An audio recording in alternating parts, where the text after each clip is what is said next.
7-6,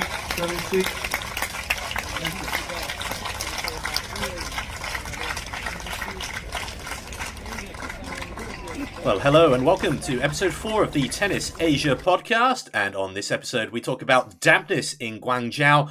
We offer a grovelling mea culpa to Su-jeong Jang, who obviously listened in last week. We talk Moyuka Uchijima before looking ahead to Wuxi, Fukuoka, Luan, and even Rome. And joining me, a man who I know kept dry throughout the torrential downpours of last week. It's Mr. Tennis Asia himself, Eddie McGee. How's it going, Alastair? Yeah.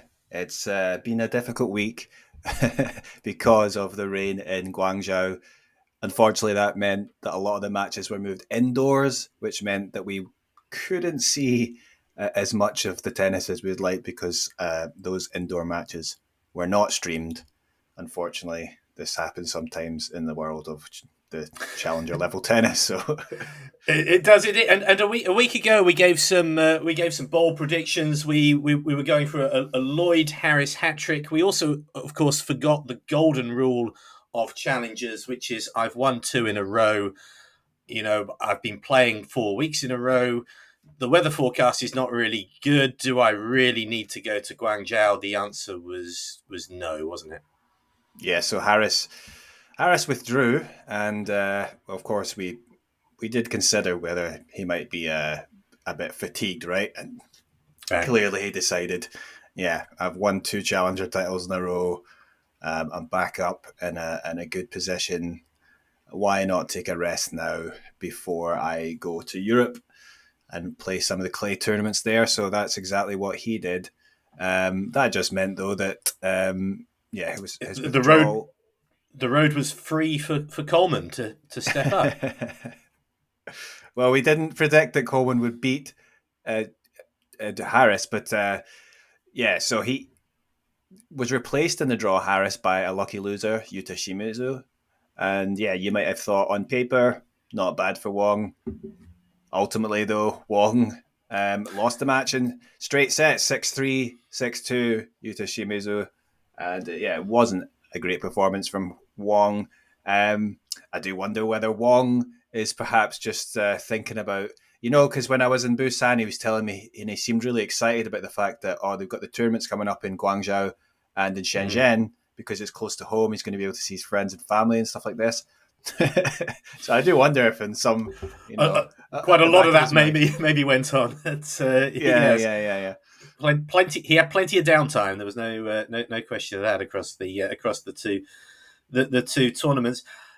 Alex Walton joined the Asia Swing. I think it was his first. I know he'd been playing in America, I think, but he joined and he had a busy week. Yeah, Adam Walton. Yeah, Adam Walton, who ultimately ended up going to the final. Walton has had a pretty good year or so, right? And which means that he's now back up to. He's up to like a very high ranking, so like his career high ranking, and he's been getting close to the top 100. In his first match, he was pushed though by the Chinese player, a 19-year-old Zhu Yi, wild card. Zhu Yi is actually someone maybe we could talk about in a bit, but he's someone that has actually been getting wild cards these last few events and been pushing some of the more established players at this level. And he took Walton to 3 sets, but he didn't ultimately get it done. And then Walton went on to beat Alex Bolt in straight sets, and then in the quarterfinals beat Babit Zhukayev, who's a tall Kazakh player, big serving. And then he went through to the semifinals. But on that day, because of all the rain delays, he had to play 2 matches in one day. And those matches, both went to 3 sets. That was the semifinals and then the final in one day. So Walton came through from a set down against Bu Yunchaokete. So that was, he was down 6-2 and came back, won the second set 7-6, 7-5 in the tiebreak. And then the final set, he won 6-2. So, it was a good for him to grind out that win. But then he faced Tristan Schoolkate in the final. What a week for him, because Tristan Schoolkate,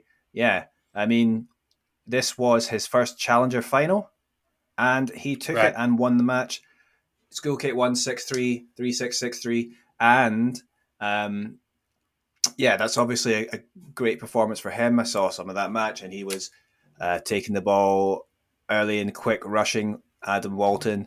Schoolkate hitting nice shots up the line, and I think for Walton though, he was probably a little bit fatigued, and also because during the match against Bu, he had some problem with his shoulder, and he actually took a medical timeout, Right. and his right shoulder. So he's I mean, if you have to play 6 sets in Six sets in a day, it's definitely going to take I assume they didn't want to play the semis or the final indoors. They wanted to play both of those. The organisers anyway wanted to play them both outdoors and on television. I guess. What do we know about Schoolkate? I mean, I don't know. I know he's from Perth. I know he's like 22, 23 years old, but his ranking has never been higher than mid 200s or so. Yeah, well, but it seems he has been making sort of steady progress within the last year or two at the challenger level, and he has basically been I think he's made a series of semi-finals, but just hasn't been able to get over the line. He has been pretty active in the doubles, so he also happened to win the doubles title this week, which was obviously amazing for him to win the doubles and the singles title, his first singles title and his first final in singles. But he has won, I think he's won, this was his third challenger doubles titles, and he's made numerous other finals. So, yeah. No, I mean, they both did really well this week. I mean, Tristan Schoolkate also came against Maxime Cressy. Right. He defeated Maxime Cressy, the big serving Maxime Cressy. And I did think he would do well, but Schoolkate managed to get the win against him. A little talk about Bu Yunchaokete. Right. Probably had chances to win that semi. Yeah. He started off really well. He's up 6-2. His first serve is very good, and he fired down a lot of aces in that match. His first serve was very good, and he started off well like that, and he was returning very well. So he started off, I think he broke in the first game of the match, so returned well and found himself winning the set 6-2. In the second set, it was tighter. Walton was more solid, and honestly, though, I felt like Bu maybe let that one slip a little bit, 7-6. He lost the tiebreak, and then it seemed like Bu progressively. I don't know if he was physically struggling, but his serving got worse and his serve percentage went down. So when he wasn't getting that serve in, he was losing more of the points, and then Walton broke him to love, and it seemed everything just unraveled pretty quickly from there. So the last set went pretty quickly. That was a shame for Bu Yunchaokete, who is actually of a Mongolian heritage, although he's from China, and he's someone. He reached the final in Guangzhou, right, and he's reached semis here, so he's someone that's slowly progressing. But he won the title in Seoul last year, but maybe a bit disappointing for him. So he's clearly got some good aspects to his game, and he's very much he's a good athlete. He's a determined player, and I think he's getting better with his ground game, because I felt sometimes he was a bit like can be a bit like, he doesn't show the biggest weapons, but now he's showing more pace, especially on that forehand cross court, and he is he's a very determined player, and we'll see. Maybe one day he will be going further and winning more titles here, but it wasn't this week. A little bit more on the other young Chinese player I want to talk about, which is Zhu Yi. Right. So he obviously, so he pushed Walton to 3 sets. Obviously, Walton is a guy who's been playing well at this level, and then he also took, I think it was Shu, the Taiwanese player, to 3 sets. previously. So he's definitely someone that's been knocking on the door. I'm looking ahead now to Wuxi. So Wuxi Challenger, Wuxi, yeah. Wuxi, yeah. So that's the next one coming up, and in the first round, Xu Yi is drawn against Tristan Schoolkate. Now, given that Zhu has been getting pretty close in some of these matches recently, I wonder whether, with obviously Schoolkate having to have played a lot of tennis, whether that might be ripe for an upset just there, because Zhu Yi, he plays a very big game. He's 6'4". He has a big serve and he has big strokes. Yeah. A little bit raw at the moment, but it feels like maybe there's going to be a breakthrough coming at some point. Right. So that's certainly one to look forward to. Could be this week. Yeah. Okay. We should do our weekly Duckworth watch. How did he go in Guangzhou?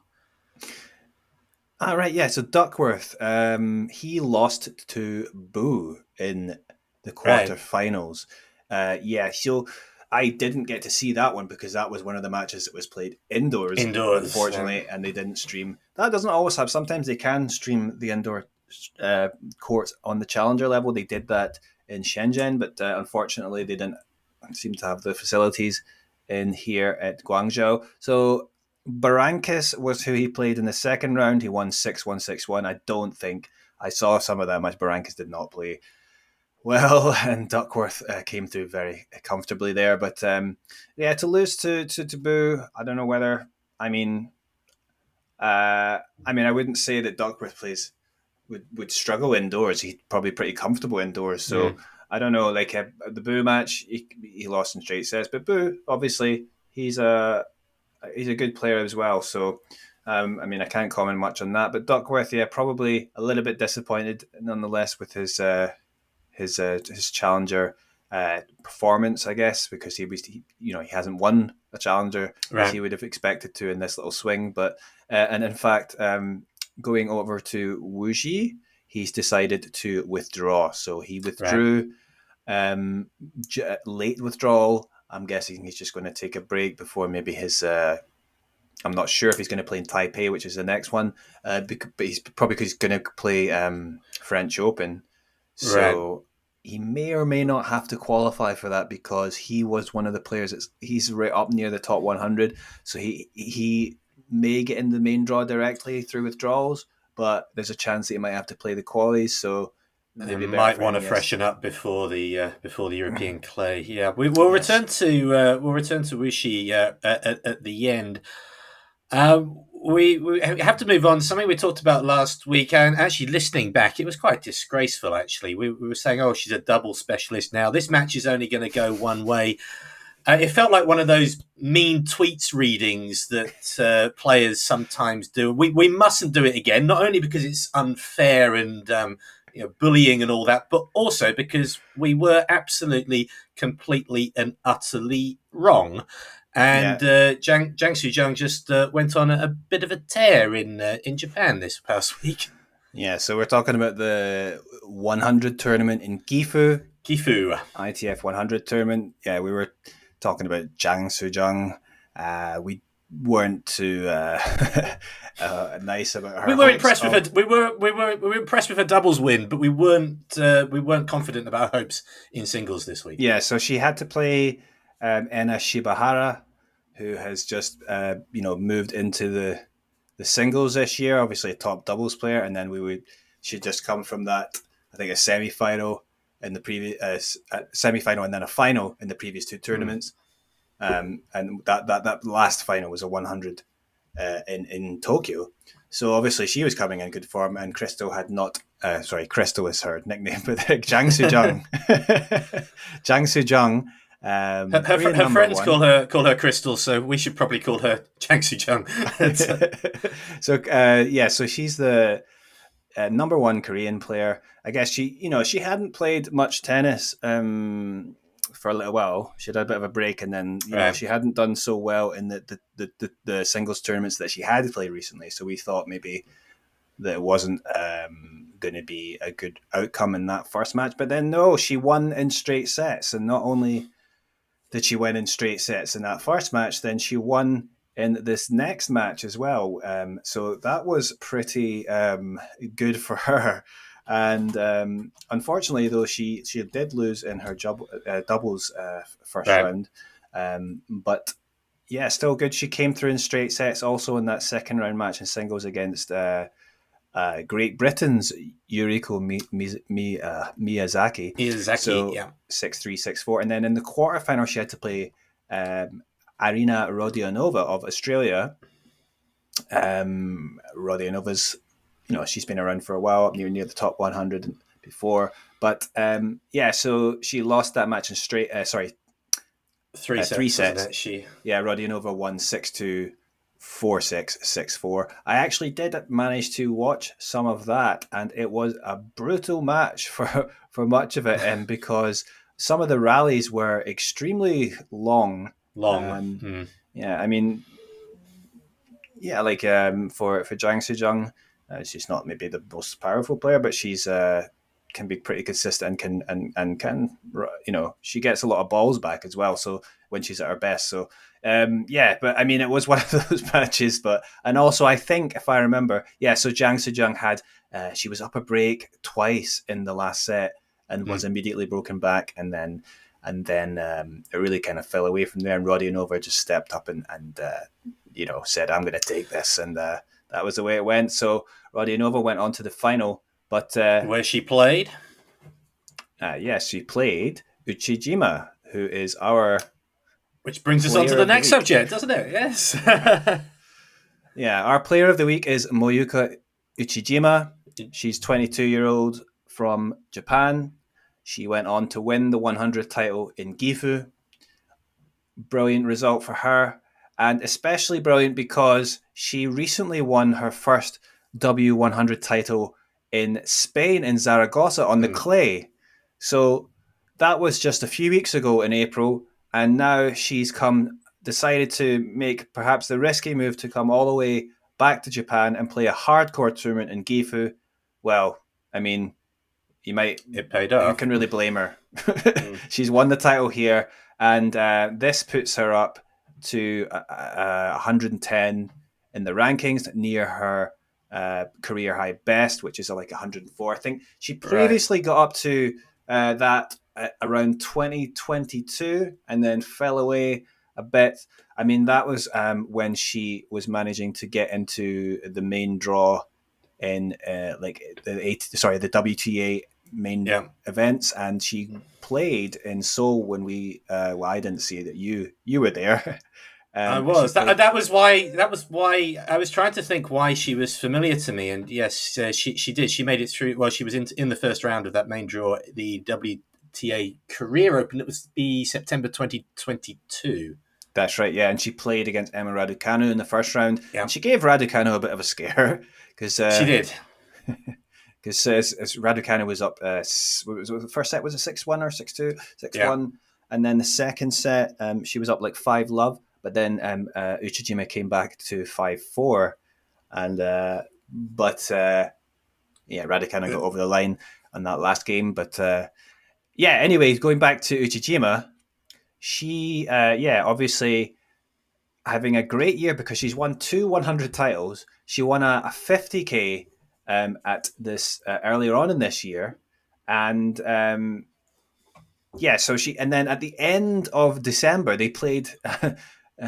Tennis is funny like that. They played an ITF tournament at the last week of December, and she won that in India. Right. So, yes, I mean, this is like very good form, and she's actually looking at her schedule. She's going straight back to Europe after this week. She's due to play in Slovakia this week, whereas the Japan swing moves on, I think, to Fukuoka. Yeah, the W75 in Fukuoka is on carpet. That's where Jang Su-jeong is going to play, and also a long time. This was a weird one. Zarina Diyas. Well, I think she's been out for quite a while, so she's coming back in, having not played for a while. Obviously, she was up in the top 50. She was top 30, maybe even. Zarina Diyas of Kazakhstan. So. She's making a return in Fukuoka. And so that's going to be an interesting one to look at. Obviously, not many tournaments on carpet these days, but there we go. I There's didn't one. really know it was still a thing in the program. I mean, I play on carpet, but not many. I play on carpet, but hit a ball on carpet occasionally. But I didn't really. I was surprised to see that that this one is. So I'm guessing it's indoors. Yeah. So like I mean, it's. I'm not actually sure if it's indoors or outdoors, but I'll have to check that. I mean, a lot of them would be indoors. I mean, yeah, it's not a common thing anymore in tennis. On the main tours, they don't play carpet. It was considered. I mean, it's very fast surface, and it was also considered dangerous because sometimes the the surface was a bit dodgy, right, and it would come off and stuff like that. So, but that's going on in Fukuoka, and then we've also got another 75 event in Luan in China. Wang Qiang is making a return there, and that will be interesting to see how she does because she can keep climbing. I looked at the draw. It's not a particularly strong lineup there, so certainly she's going to have chances. But also in that draw is Lanlana Tararudi, who is from Thailand, the 19-year-old that is on the up. So that is definitely one to look out for. And going to looking past that, we've also got Rome, the 1000 WTA and ATP 1000 event coming up, which will be starting. The main draw will be starting on Tuesday and Wednesday for the women's and men's.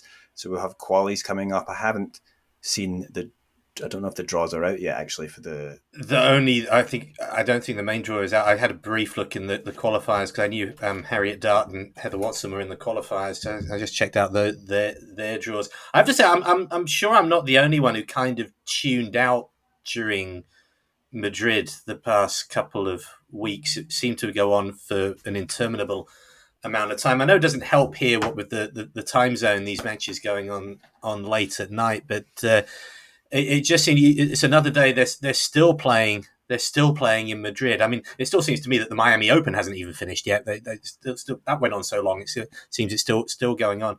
But they're going on to Rome, one of the obviously one of the greatest arenas in world tennis in Rome. But another 2 week slog. What were some highlights of Madrid though? I guess we got a Putintseva Rybakina quarterfinal. I think it was. Yeah, so the quarterfinal, that was Rybakina and Putintseva was actually, that was quite a crazy match. Putintseva was doing very well, making life very difficult for Rybakina. She's she's a strong player and she uses that drop shot well. And then she was actually in the third set, the final set, she was up, I'm going to say 5-2, 15-40, 40-15, because Rybakina was serving then. And she came and Rybakina managed to stay cool and come back, serve that one out. And then, it was obviously a tough one to take for Putintseva because she smashed her racket good and proper at the end of the match. And I'm not someone that's totally against racket smash. I mean, I like to see it when players care, but she was a bit much in this match. She was also smashing her own legs with her rackets as well, and it left notable marks and perhaps bruising. But so I mean, talking about Rybakina, she's been in great form because she came from winning the title in Stuttgart, and she beat Swiatek there, and then she carried on into the semi-finals where she played Arina Sabalenka, and where the opposite happened in a way because they played an amazing match, but then Rybakina was also ahead, and it was Sabalenka who came back to win that one.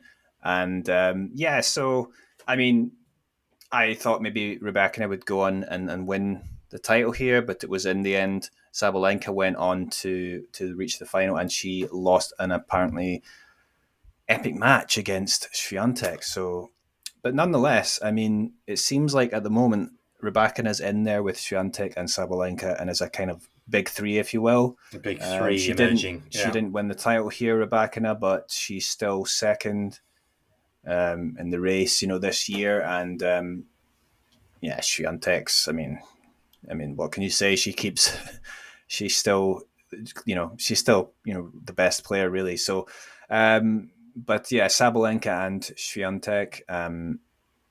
Sabalenka and Rybakina also, they're up there in terms of the consistency, way ahead of the rest. Coco Gauff has not been that good this year. So on a consistent level. No, yeah. But anyway, though, so looking ahead to... Look ahead, the week ahead, obviously, the main event is in Rome, but that's going to be going on for about 4 weeks. So what else? You'll be watching, I guess you'll be trying to watch Wuxi this week. I know we've proven over the past couple of weeks it's an absolute fool's game making challengers predictions. But this is anything you like in Wuxi. I mean, in tennis in general, sometimes you just get runs that come out of apparently nowhere. I mean, before Harris went and won those 2 titles, Lloyd Harris, he won in Guangzhou and then Shenzhen. He reached the quarters in Busan, to be fair, and that's when I saw him play live, and I thought, oh, he looked good. But yeah, before that, I think he'd lost early, like first round, like 6 tournaments in a row or something. So yeah, who would he wouldn't necessarily predict him to go on and tear that he did, but I mean, he picked up his game and he did do that. So yeah, these and also at this level, like you say, like a lot of decent players that are capable of beating each other on their day. So I mean, looking at the draw in Wuxi, Max Purcell's the number 1 seed. He plays a qualifier. The qualifying is not ended yet, so we don't know who he's going to play. And then he'll play 2 alternates in the draw. Haruki Maria or Igor Gerasimov if he gets through. So not bad for Purcell. I mean, he didn't do well in Guangzhou. I kind of thought that he would have some difficulty coming all the way from Madrid and then playing. Yeah, I think that was the case. He lost in the first round. But here, I think he might be able to get some wins under his belt. So perhaps he can go a run here and maybe to the semis or even further. So Zhu Yi is in his sort of section there, so he has to play Schoolkate. I already said that's potential upset there. Potential upset. I don't know if Zhu Yi is going to have the consistency to go on much further. He'll have to play probably the 60th Bellucci if he gets through. But we've got return of Hong Sung-chan of Korea after reaching the final in Busan and then I think losing in the second round in Guangzhou. He is back on the Challenger circuit. So here in Wuxi, in the first round, he plays Marchenko. I think it's quite a winnable one for Hong. It's just a question if he's able to, he's had that little break, if he's going to come back in the good form. But I think it's not bad for him. He's also got the other seed in that section is Adam Walton. He plays a qualifier and then Bolt or Escoffier. I think, though, maybe it might be a good little chance for Hong. I wonder if Walton is probably a little bit fatigued as well. So that's one thing that counts. So I wouldn't be surprised if we see Purcell and Hong meeting in the semi-finals. And then we've got in the bottom half, Babich Zhukayev is the 7th seed. He'll play Wu Tonglin in the first round. It's not an easy first round, I would say, the Taiwanese player. Right. And then we've got Bu drawn against Omar Jazika of Australia. There's numerous Australians, as usual, in these challenger draws in Asia. Bu, probably, I would say that's not a bad draw for him. And then he plays the Chinese wildcard or the qualifier next. So potentially, again, Bu could possibly get far. I think, though, in that bottom part of the draw, we've got Maxime Cressy, the 5th seed. And because Duckworth withdrew, Lee too went in as the 9th seed. Right. A late withdrawal from Duckworth. So I think actually that's a good draw for Cressy. So I wouldn't be surprised if we see Cressy getting to the final on that bottom half. So yeah, I'm thinking, so Cressy and possibly Purcell or Hong maybe have a good chance to progress to the final. So we'll see how that goes. And another thing I wanted to mention was that in the Wuxi, back actually since the Guangzhou doubles, we saw of Nam Ji-sung, who was the doubles champion with Reiho in Busan, right? Busan, yeah. And now he's actually changed to the Finnish doubles partner Patrick Nicholas Salminen from Finland. Right. So they're both similarly quite experienced doubles players and have been near the top 100. They reached the final in Guangzhou. Yeah, it's just interesting to see how they go, because I feel like, they might go far in Wuxi, but then they actually beat the top seeds Portugal and Reece Stalder in the semi-finals, although they lost to Ellis and Schoolkate in the final. So anyway, just looking forward to Wuxi, something to keep an eye on in the doubles. And let's hope that the rain holds off and the streams hold up this week for Wuxi. So plenty to look out for this week. We've got Wuxi, of course. We've got the women's in Fukuoka. Also, obviously, Luan for the women's in China. Rome for the main event. Any other business to take care of today?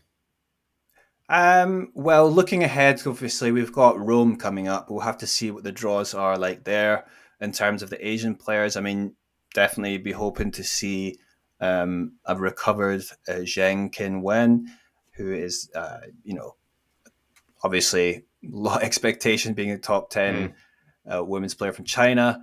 And then obviously on the men's side, we've got Zhang Zhizhen, but and those are, we'll have to wait for the draw to see who's all in it and what's going on there. But in the second week, following week, we will have those ATP 175 events that will be held during the second week. So I'll be looking forward to that. I think there's one of them in Bordeaux. So that is actually apparently where Sumit Nagal is going to make his return. So India's Sumit Nagal. Oh, okay, right. So he's not going to return in Rome, but he's going to play the 175 again in Bordeaux. And I think he's going to play Leon or something in the week before the Roland Garros. And then, of course, he would play in the main draw of Roland Garros. So, there's that coming on. And then there's, so we've got that's a 175 event in Bordeaux. Yeah, so these are these tournaments which are, basically aimed for the people that for the second week. They're not sure if they're going to go far. Make it through the that's what it's aimed at. And then so we've got Bordeaux and then Turin. Turin's the other one. Okay, so Turin, it's in Italy, right. And then on the women's side as well, we will have they don't have 175 events at the WTAs, but they do have a 125 level, and I think they'll have two 125 events held during that second week for the women. So that's something to look out for as well. So we'll be looking forward to that. This week, obviously, we're just going to have qualies and then like the first few rounds of Rome. So this is the problem. It's like it kind of goes so slowly, and we're like, it's a good week to be honest. It's a good week to catch up on some sleep, isn't it? I mean, we'll be probably more interested in these challengers and the ITF events on the women's side. So Okay. Thank you very much for joining me today. Enjoy your tennis this week, and I'll speak to you a week from now. Cheers. See you later.